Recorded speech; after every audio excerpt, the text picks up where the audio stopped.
Bienvenue à tous les amis, je suis tellement content de vous retrouver, Baruch Hashem. On continue l'histoire de la perte de la fille du roi.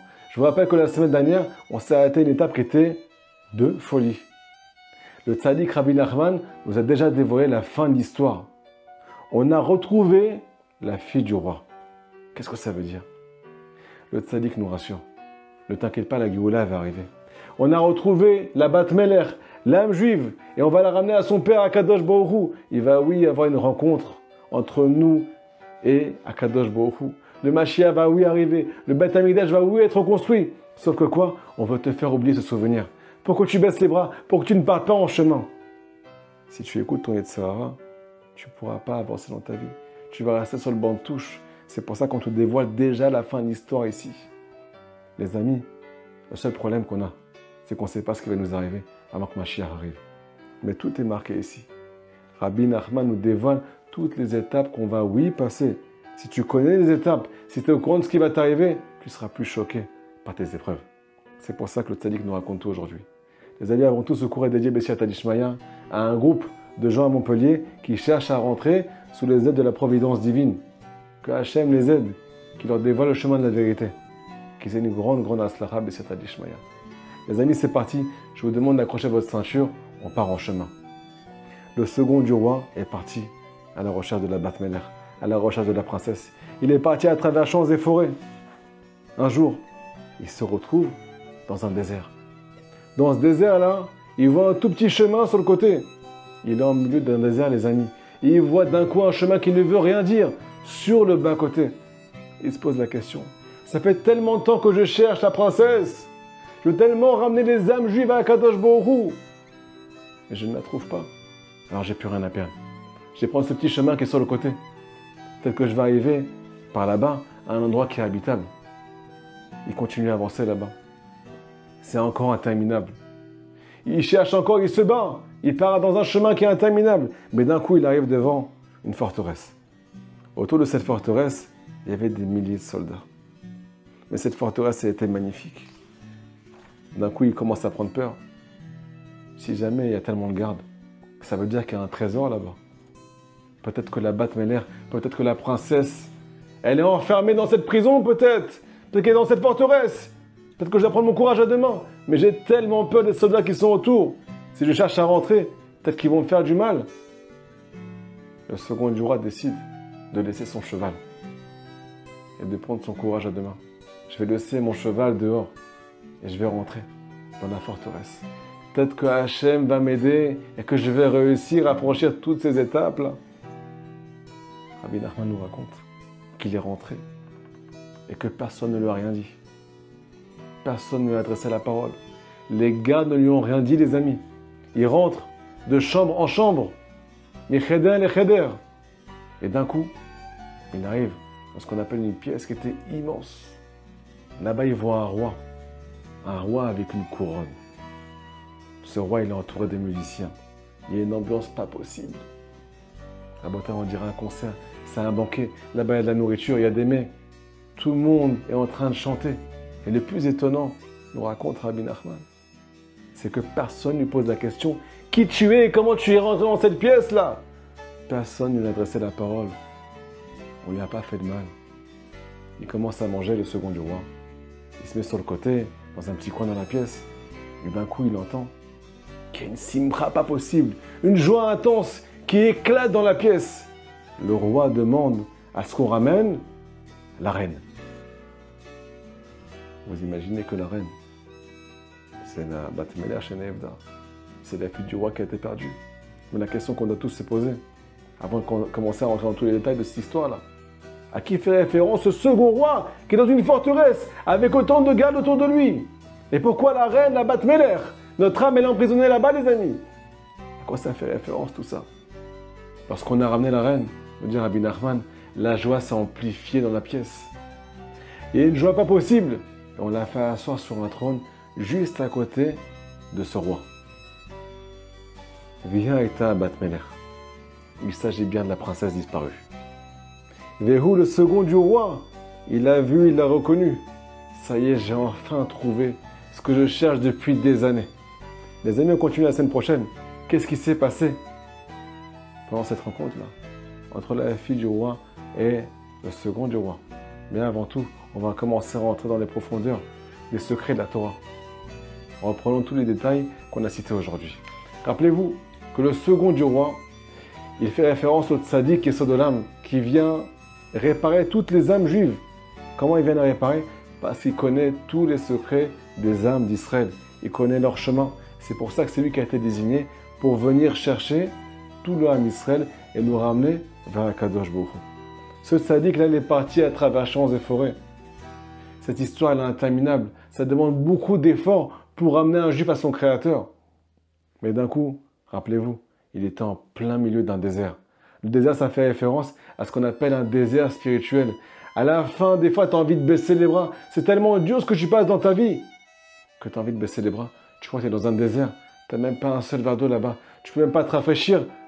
Même si c'est tellement difficile pour toi. Tu n'arrives pas à souffler. Mais d'un coup, il avait un petit chemin qui était sur le côté. Un petit chemin qui ne valait rien dire. Un chemin que personne n'aurait emprunté. Mais je vous rappelle que c'est là-bas qu'il a trouvé la forteresse.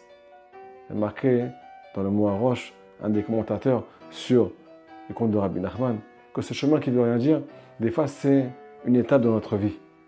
On vient partir en chemin, on vient chercher la fille du roi, on se bat pour venir chercher notre âme. Mais on se retrouve dans un désert un jour.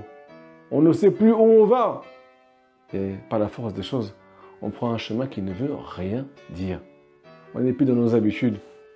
On n'est plus aussi compétent qu'avant. On n'arrive plus parfois à prier. On n'arrive plus parfois à étudier. On n'arrive plus à faire les bouts des doutes. On a du mal à faire les mitzvot. On est complètement perdu sur le plan spirituel. Mais si jamais on l'emprunte, bien qu'il n'est pas comme le chemin que tout le monde a emprunté, ce n'est pas un chemin commun. À la fin, on va arriver à ce qu'on appelle un endroit habitable. Rabbi Nachman nous dit qu'il veut transformer le cœur de tout Israël d'un désert à un chemin habitable. C'est encore une illusion. Désert, chemin habitable. On veut transformer notre cœur, les amis, en ce qu'on appelle endroit où la présence divine va résider. Un chemin, un endroit habitable. Il est parti là-bas. D'un coup, il trouve cette forteresse. Cette forteresse, ça fait référence à notre monde. Ce monde, Rabotai, c'est une prison dorée, c'est une forteresse. Et là-bas, il y a plein de gardes qui viennent entourer cette forteresse, bien qu'elle est magnifique. C'est une prison dorée. Pourquoi autant de gardes, les amis? Ces gardes, Rabotai, c'est le Yetzer Hara qui veut nous empêcher de retrouver la fille du roi qui est emprisonnée dans cette forteresse. Et le second du roi, il commence à avoir peur. Comment je vais pouvoir entrer là-bas? J'ai tellement peur de tous les gardes qui sont autour. Peut-être qu'ils vont me faire du mal. D'un coup, le tzaddik Rabbi Nachman nous dévoile qu'il a laissé son cheval là-bas. Qu'est-ce que ça veut dire? Il y a une grande allusion, Rabotai, à ce qu'a marqué dans le Zohar HaKadosh. Le cheval, en hébreu, il s'appelle Sous. Ça fait référence à l'imagination de la personne. Sur un cheval, en général, il y a un cavalier. C'est le cavalier qui dirige le cheval avec les rênes. Mais il y a marqué dans le Zohar que c'est parfois le cheval qui dirige le cavalier. C'est parfois l'imagination qui gère notre vie et qui prend les rênes de notre vie. On n'est plus maître de nous-mêmes, nous dit Rabbi Nachman, pour pouvoir rentrer dans cette forteresse, pouvoir partir à la recherche de la fille du roi. Il a dû laisser son cheval de côté, son imagination de côté. Pourquoi? Il a marqué qu'en fait, Rabbi Nachman nous dit qu'il ne faut plus appeler le Yetzer Hara, il faut l'appeler imagination. C'est l'imagination qui te fait tomber dans la faute. C'est l'imagination qui t'empêche d'être heureux, qui t'empêche de prendre ta vie en main. Tu crois que tu ne vas pas y arriver. Alors c'est pour ça qu'il a laissé son cheval de côté. Il est rentré là-bas. Qu'est-ce qui s'est passé? Personne ne lui a fait du mal.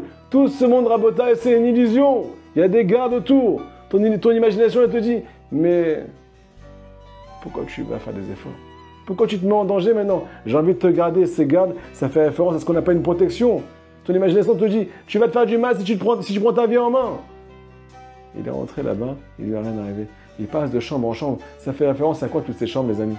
Ça fait référence à toutes les étapes qu'on va passer dans notre vie, de chambre en chambre, étape en étape. Devant chaque chambre, il y avait des gardes.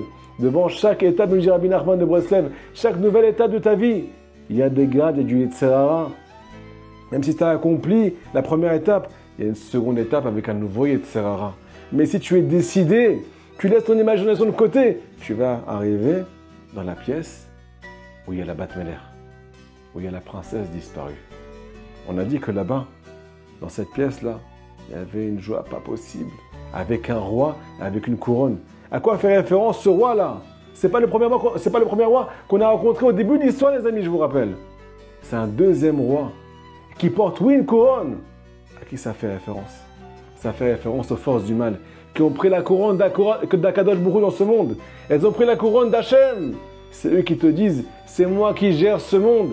C'est pour ça qu'il y a un deuxième roi, comme il est marqué dans la Gemara, que le Yitzhara, il a appelé Melech. Un roi qui porte la couronne. Il a volé la royauté d'Hachem. On croit que là-bas, dans ce royaume, dans cet empire, il n'y a que de la joie. Comme Rabbi Nachman nous détaille dans l'histoire, il y a beaucoup de musique et une joie intense. Pourquoi ils se réjouissent, Rabotai? Pourquoi les forces du mal, elles sont heureuses dans ce monde? Parce qu'ils ont la princesse emprisonnée chez eux. Ils ont ton âme qui est emprisonnée chez eux. C'est pour ça qu'ils sont heureux. Ils ont quelque chose qui est tellement cher aux yeux d'Akadosh Baruch Hu. Ils ont le plus grand trésor du monde. Ils ont emprisonné l'âme juive dans cet exil. Dans l'exil des tentations, l'exil de l'imagination. L'exil qui mène à la perte, qui nous empêche de retrouver Mashiach, qui nous empêche de retrouver Akadosh Baruch Hu, qui nous empêche de faire tchouva. C'est pour ça qu'ils sont tellement heureux. Parce qu'ils détiennent ton âme en otage. Le roi décide de faire ramener la princesse, nous dit Rabbi Nachman. Cette princesse, il s'agit, oui, de la princesse disparue. Si jamais tu mets ton imagination de côté, tu vas pouvoir la rencontrer. Dans les prochains cours, les amis, on va détailler comment le second du roi va sortir la princesse de cette prison dorée. Les amis, je vous demande de vous abonner le plus possible pour ne pas rater le prochain épisode. Mais si Atadishmaya, de faire passer ce cours au maximum. Merci pour tout. Qu'Hachem vous protège. Priez les amis, priez très fort. Ce chemin il est interminable. Mais à la fin, on va y arriver. C'est marqué ici que ça va être dur. Mais il y a marqué aussi ici les solutions qu'on va découvrir dans le prochain cours de Siyata Dishmaya. À très bientôt.